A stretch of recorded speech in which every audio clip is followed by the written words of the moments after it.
এই সম্মানিত সাংবাদিক বন্ধুগণ, আমরা আপনাদের সামনে বিস্তারিত বিষয়গুলো নিয়ে আসলাম যে কিভাবে পর্দার আড়ালে এই চক্রান্ত এবং ষড়যন্ত্রগুলো হয়েছে। আগে বলেছি যে আমাদের আমিরে জামাতের টুইটার অ্যাকাউন্ট যখন হ্যাক হয় তখন আমরা দেখেছি যে অত্যন্ত কনফিডেন্সিয়াল এরিয়া হচ্ছে বঙ্গভবন আর সরকারি এই সমস্ত প্রতিষ্ঠানগুলো, সেখান থেকে মেইল ব্যবহার করে এই টোটাল ঘটনাটা ঘটিয়েছে একদল চক্রান্ত এবং ষড়যন্ত্রকারী। এর আগে ওই ধরনের আর কিছু হয়েছে। সরকারের খুবই কনফিডেন্সিয়াল এই সমস্ত আইটেমস গুলোকে ইউজ করা হচ্ছে জামাত ইসলামের বিরুদ্ধে। আপনারা জানেন যে আজকে শরীয়তপুরে আরেকটি ঘটনা ঘটেছে। জামাত ইসলামের একজন ভাইয়ের বাসায় গিয়ে সেখান থেকে তার মহিলারা ছিলেন, পরিবারের সদস্যরা ছিলেন, সন্তানরা ছিলেন, নাজেহাল করে তার ঘরে টাকা পাওয়া গেছে। এই মর্মে পুলিশ এনে তাকে মারাত্মকভাবে নাজেহাল করা হয়েছে। এটা জাতির কাছে আমাদের প্রশ্ন যে আমার ঘরে টাকা আছে, আমার ঘরে টাকা আছে, আপনার ঘরে টাকা আছে, এগুলো তো থাকবেই স্বাভাবিক। কিন্তু পুলিশ ডেকে এনে এই সমস্ত কাজগুলো করানো হচ্ছে, যেখানে ঘরে মহিলারা আছেন, শিশুরা আছেন। আমাকে কোনো ধরনের কোনো আচরণবিধি লঙ্ঘনের কোনো কাজে আমাকে পাওয়া যায় না, কিন্তু এরপরে চেষ্টা করা হচ্ছে। উদ্দেশ্যটা খুবই স্পষ্ট যে এগুলা সিরিজ নাটক সাজানো হচ্ছে। আজকে বিকেলবেলা ঢাকা 17-তে ডাক্তার কুড়িল এলাকায়, কুড়িল এলাকা আমাদের ডাক্তার খালিদুজ্জামান আপনারা জানেন, সেখানে ডাক্তার পক্ষে তিনি সেখানকার প্রার্থী। তিনি তার এজেন্টদেরকে সেখানে আগামীকালকের এজেন্টের জন্য যে সমস্ত কাগজপত্রগুলো রেডি করতে সেটার জন্য বসছিলেন, সেখানে মহিলা এজেন্টরাও ছিলেন।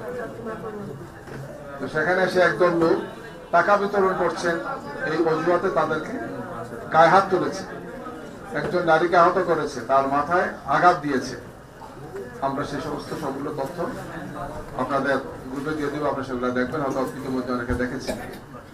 এইভাবে একের পর এক সন্ত্রাসী ঘটনাগুলো ঘটে যাচ্ছে কি, এবং উদ্দেশ্যটা খুবই স্পষ্ট, সেটা হচ্ছে যে নির্বাচনকে বানচাল করা, প্রশ্নবোধক করা। বাংলাদেশ জামাত ইসলামীর নেতৃবৃন্দকে, জামাত ইসলামীর প্রতি মানুষের যে সহানুভূতি, মানুষের যে ব্যাপক সমর্থন আমরা দেখতে পাচ্ছি।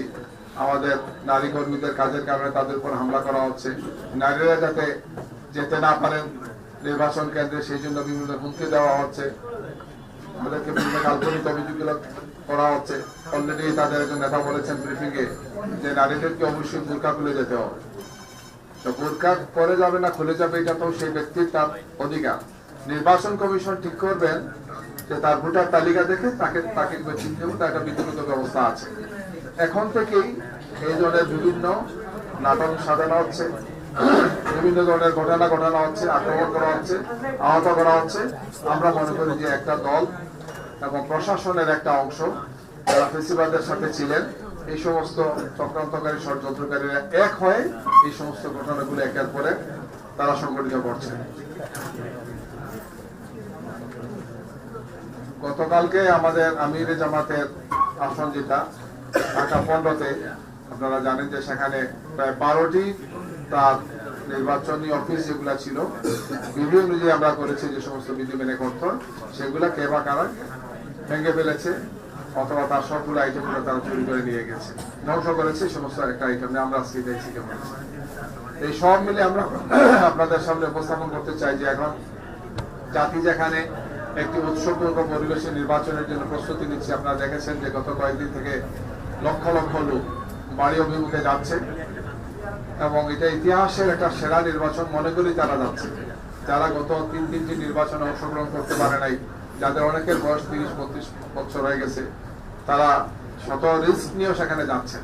এই অবস্থায় এই নির্বাচনকে প্রশ্নবোধক করা, জনগণ যাতে স্বতঃস্ফূর্ত অংশগ্রহণ করতে না পারেন, বিভিন্ন ধরনের পরিস্থিতি তৈরি করে একটার পর একটা ঘটনা ঘটানো হচ্ছে, জনমনে অশান্তি তৈরি করে একটা অপপ্রয়াস আমরা দেখতে পাচ্ছি। আমরা মনে করি যে বাংলাদেশ জামাত ইসলামী এদেশের জনগণের ভালোবাসায় শিখত।